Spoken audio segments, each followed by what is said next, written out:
The next manga I'm going to be talking about is Blame, the world building phenomenon. Anyway, the fourth manga I'm going to be talking about is my most recent read, Blame. Honestly, I heard about this recently and just the concept alone really intrigued me, and instantly I knew I would fall in love with this series. When I found out this manga was only 66 chapters and it has ended, I was like, wow, I have to read this now.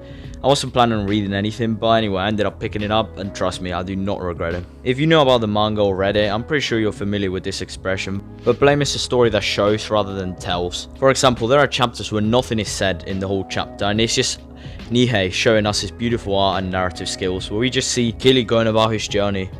And anyway, let's talk a bit more about the concept in case you have never heard of him. Anyway, Blame is set in a very distant future where basically technology is taken over. Like, there are robots that build everything, and basically every living thing is a robot.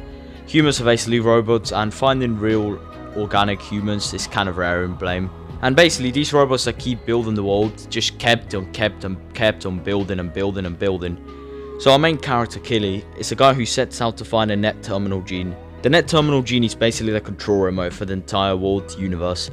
With a net terminal gene, every living thing would obey you. Every program and every entity, every software, every robot would obey you. But of course, finding this gene nowadays is very rare because practically all humans are extinct. And if they're alive, they're basically turned into robots. And so when you're a robot, you don't die and you don't really need to worry about food. So time in here just goes way differently. For example, there is an elevator ride that takes Kili 50 years to complete. And it just passes like nothing. They're just used to it because time in this world flows differently because they're robots. They have an infinite existence. And so basically the whole story just revolves around Kili going through his journey across the world. That is why the world is probably, well, not even probably, it is the best aspect of Blame. The world building is honestly insane. One, because of the art style that is honestly crazy, how Nihei can draw structures with such accurate detail and imagination. I've never seen anything like it. In my opinion, Nihei is the best artist in terms of structure. Another reason why the world building is so good is because of the narrative. Like I said before, the narrative is show and not tell. So most of the time we are left to speculate what has happened, and so there are many theories that you can actually have and many different thoughts, and everyone can get a unique experience and their own thoughts on the story. That is the real beauty of Blame, the imaginative power that it brings out. So for example, I could have a completely different theory to the ending of Blame, and you could have a different theory. No one really knows how it actually ends or anything fully, because it's just left to speculation. Nihei never confirms and he never makes anything else.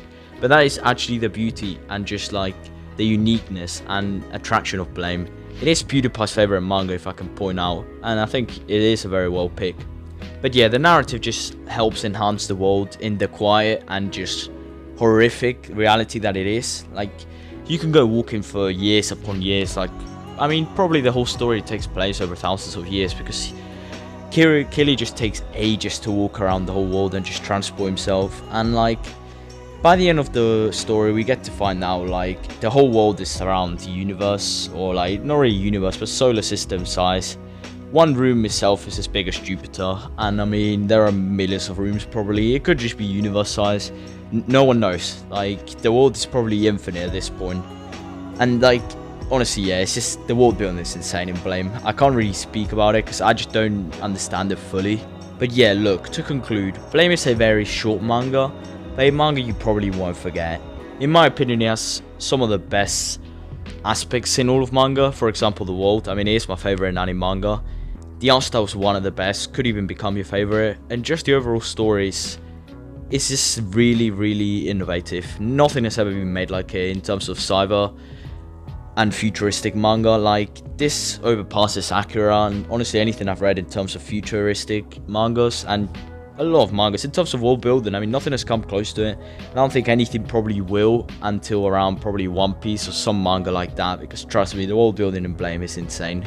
But yeah, Blame has fights.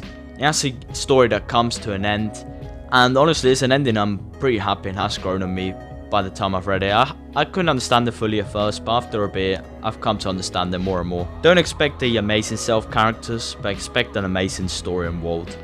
And yeah, I just wanted to thank Nihei for making such a cool and amazing work. Definitely one of the best reads of 2020. So yeah, reminder, go read Blame, man. It's only 66 chapters, even less than real.